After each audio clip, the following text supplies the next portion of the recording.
Eh ben, Audrey Pulvar va poser une question. On vous écoute. Une question de simple curiosité. Monsieur Pouyanné, vous avez parlé de coraux que vous avez sortis de la mer très scrupuleusement, avec beaucoup de précautions. Et pour en faire quoi après? Non, ils ont été déplacés à une zone avec des scientifiques qui les ont identifiés plus loin par rapport au port que nous créions, de façon à ce qu'ils retrouvent un habitat naturel, et tout ça ayant été piloté par des scientifiques, en fait. Donc on ne les a pas seulement sortis et évité de les éliminer, on les a recréés. Donc j'aurais dû le préciser. Voilà. Merci. Question de Sandrine Bélier.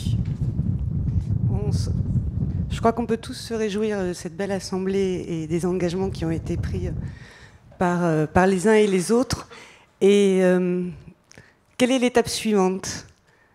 Et est-ce que vous êtes dans vos engagements? Vous nous avez beaucoup parlé de ce que vous faisiez déjà. Est-ce que vous êtes déjà prêt à aller plus loin, à vous engager dans la prochaine stratégie nationale pour la biodiversité, à vous engager et engager l'ensemble du monde économique dans la prochaine grande étape qu'est la conférence des parties en 2020 en Chine? Voilà, on a une feuille de route, mais honnêtement, elle n'est pas forcément totalement précise. Je ne vous cache pas que la rapidité avec laquelle cette atmosphère autour de la biodiversité s'est créée nous a pas pris de court, mais quand même un peu. C'est plutôt une bonne nouvelle, hein, je ne vous cache pas.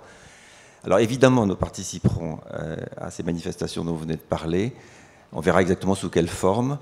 En tous les cas, je veux dire que, comme à la COP 21, on s'apercevra probablement que le rôle des entreprises aura été absolument central.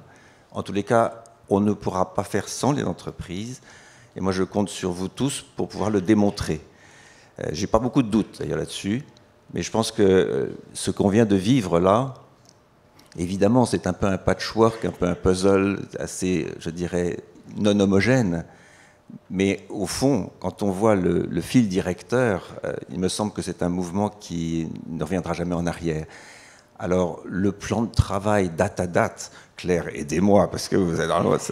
Mais même s'il n'est pas totalement précis dans ma tête, je sais qu'il est incontournable et qu'il est plutôt à court terme, et qu'à l'évidence, dans ces manifestations de 2020, il est hors de question que les entreprises ne soient pas présentes. Voilà, Claire, peut-être vous les préciser, parce que vous êtes très précise. Je vais juste préciser, mais en m'adressant aux présidents qui ont pris des engagements dont les échéances sont à 2020, qu'on compte sur eux pour bien entendu les tenir, mais pour les prolonger au-delà de 2020 et dire en 2020, nous allons jusqu'en 2030, par exemple, ou quelque chose comme ça. Gérard Boss de l'IUCN au niveau du siège mondial basé en Suisse. Donc je viens en tant que visiteur ici et je suis ravi de voir un tel panel d'entreprises françaises ou de patrons français. Maintenant, est-ce que vous allez pouvoir nous aider aussi à faire en sorte que ce panel soit encore plus divers avec beaucoup de patrons étrangers? Certaines de vos entreprises sont déjà très présentes à l'étranger, mais comment allons-nous faire pour qu'en 2020, on ait vraiment un panel beaucoup plus large d'entreprises avec vos collègues étant actifs dans d'autres pays sur cette planète? Merci. Nous n'avons pas du tout l'intention de nous arrêter au sol national. D'ailleurs, ça n'a aucun sens. En matière de biodiversité, les frontières, c'est quand même compliqué. Donc, on va indiscutablement exercer une forme d'influence, ce que nous faisons déjà, d'ailleurs, sans trop le faire ou le dire, parce que par l'attitude qu'on peut avoir dans les pays où nous sommes implantés, lorsque nous sommes une entreprise internationale, on a forcément un élément de sphère d'influence. On nous observe beaucoup, je ne vous cache pas.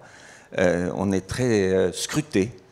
Et finalement, quand on s'aperçoit que ça se passe bien, eh bien, il y a une onde de choc positive qui se fait dans les pays qui touche en général la gouvernance de ces pays. C'est-à-dire qu'au fond, très souvent, les gouvernements nous interrogent lorsque nous les rencontrons sur la manière dont nous progressons dans ce domaine.